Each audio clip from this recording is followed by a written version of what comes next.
Good morning, guys. Welcome back to my channel. My name is Julie and I'm the author of the blog CapturingWonderland.com.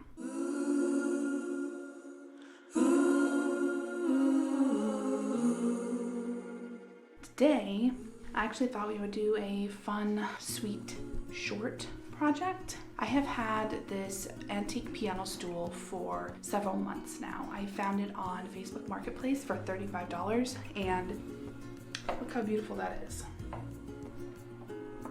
It raises when you turn it, and it does have like grass or hay, and then I'm assuming it's got horse hair underneath that as a padding. And I actually like that it's stiffer, and I don't want to replace any of the original stuff underneath it, but I like that it's stiffer because that means that this could be used as a little side table as well. I could use it as a plant stand, and I think it looks gorgeous that way. But it's been sanded, obviously, and gotten its old finish off. So I want to sand it a little bit more, refine that, and then decide whether or not I want to stain it. I kind of like it how it is, like the raw wood look, but I know that's not true to the piece. It would have been a really dark wood because Victorians really liked their dark woods. I don't know, I may keep it natural. I'll decide later if I want to stain it, but I know that I have to give it a protective coat because I really do want to protect this beautiful wood from elements of any sort, my children.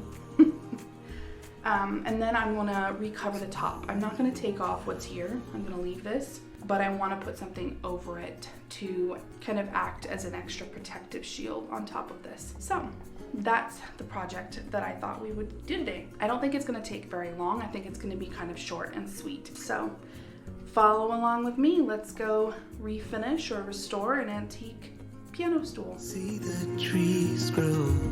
They were here long before. I think the first step is to take the top off if I can.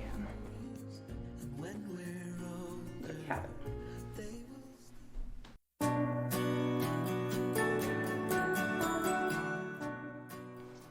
All right, let's start sanding.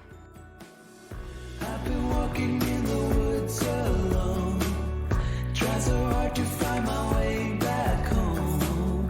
There's no reason to give in and let go. All that's left is my corroded soul. I've been walking round in circles too, chase my tail around a tree or two. Still I hope to see the rise of dawn, and you are walking in beside me too. It's creeping down under my skin, the fear of never seeing you ever again. It's creeping down under my skin, the fear of never seeing you ever again, ever again.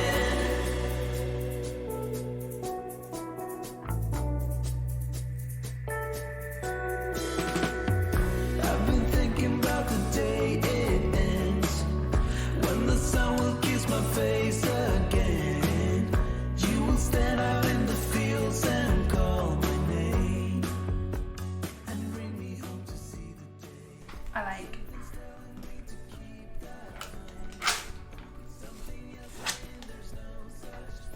that one. Got it.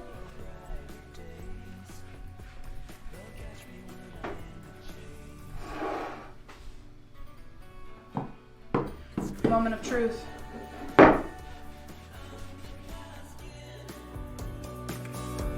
The fear of never seeing you ever again. It's creeping up under my skin. The fear of never seeing you ever again.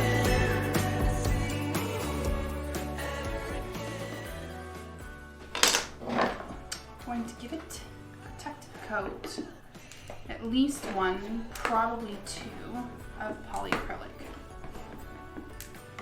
I love this because it dries like so quickly. You don't ever want to shake polyacrylic because you will get bubbles in it that will like never go away. And then they'll have them all over your finish, which would be a tragedy.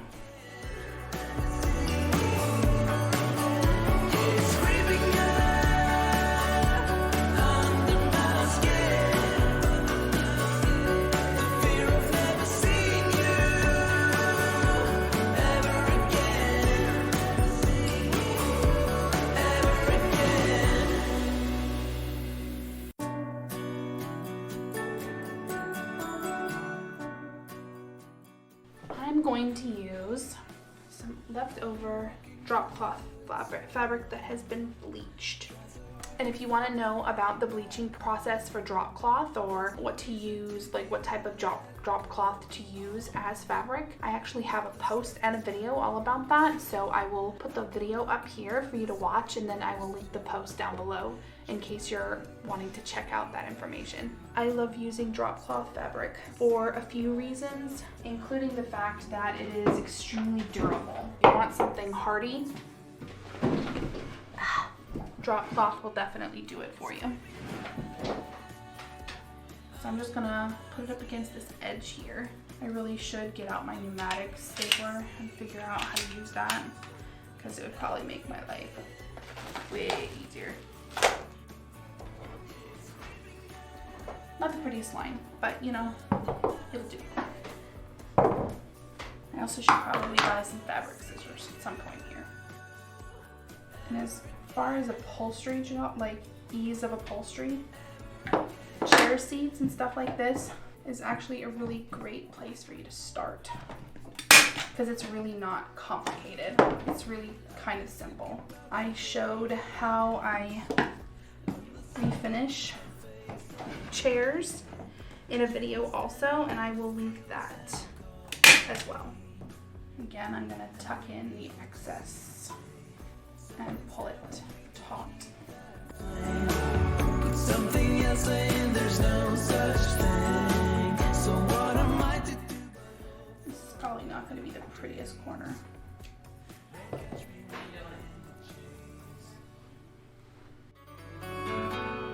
It's creeping up under my skin.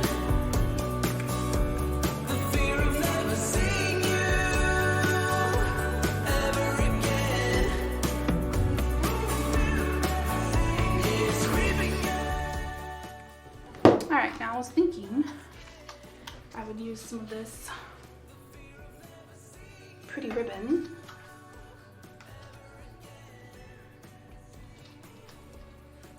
here. So for that, I think I need a hot glue gun.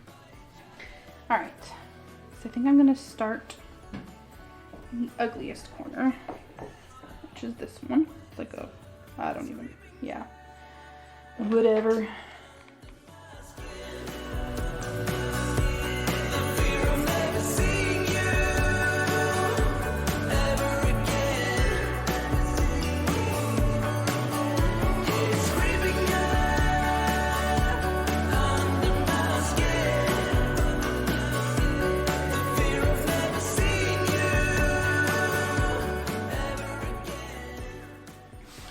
Amazing what a little Dollar Tree ribbon and some hot glue can do to hide your ugly staples.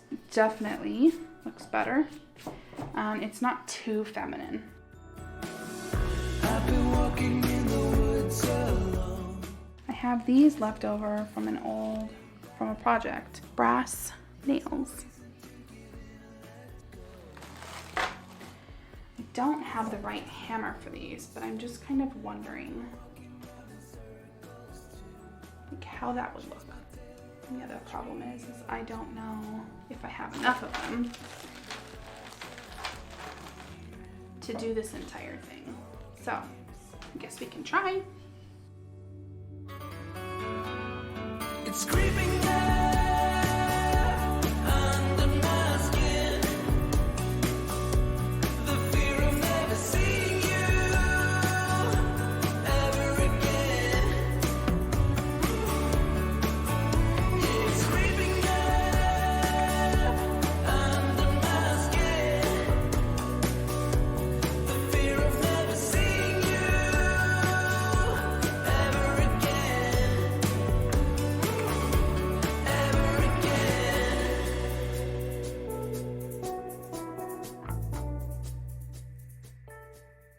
All right, now I actually found these antique style metal wheels that I was going to try to install on the bottom of these feet. So let's see if we can get that done. Okay, I'm going to drill a small pilot hole first. Well, I thought I was recording.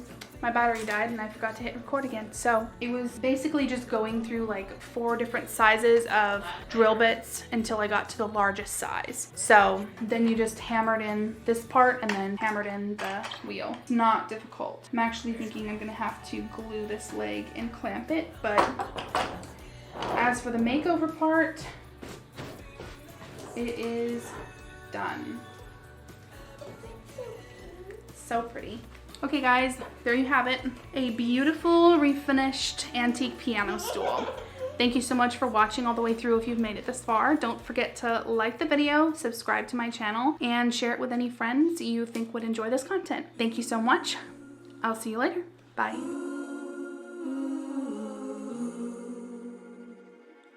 Ooh.